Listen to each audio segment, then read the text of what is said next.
suna nan sun boye abinci suna jira su gallaza wa mutane, har kuma an laƙana wa mutanenmu wai wannan saukan abincin ba alkhairi bane. Ba alkhairi bane? Ba alkhairi bane? Wai wannan saukan abincin ba alkhairi bane. To yanzu wannan farfagandan kuma an fara jefa ta a tsakanin mutanenmu, wai watan tashin abincin shine alheri. Ku yi ta'addu'a kuna kaskantar da kai. Kowa ya dunkule kudinsa ya je ya sayi abinci ya ajiye. Allah ya ƙara saukar mana da abinci.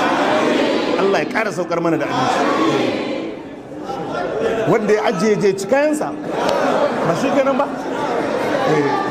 Yanzu ba ga masu abinci da suka ɓoye ba.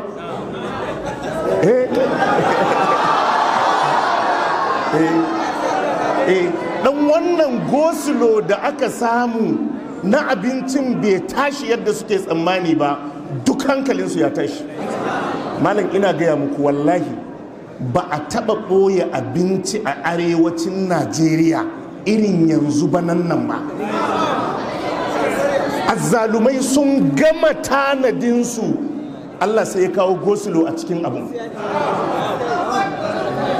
Haka ne, kai idan ka ji irin wadda suka ɓoye abinci, ina gaya muku abincin da aka noma a arewacin Najeriya rabinsa yanzu yana sto an ɓoye shi. Suna jira su gana wa mutane azaba. Ai ka ji kunya, dubban buhuhuna na shinkafa ko masara ka je ka ɓoye, me kake nufi?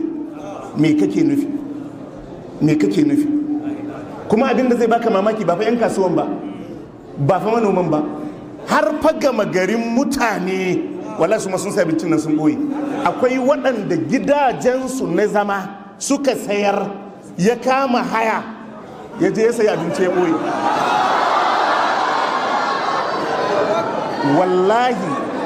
Wallahi akwai waɗanda gidajensu suka sayar, suka sayi abinci suka boye, saboda in ta yi tsada su fito da ita.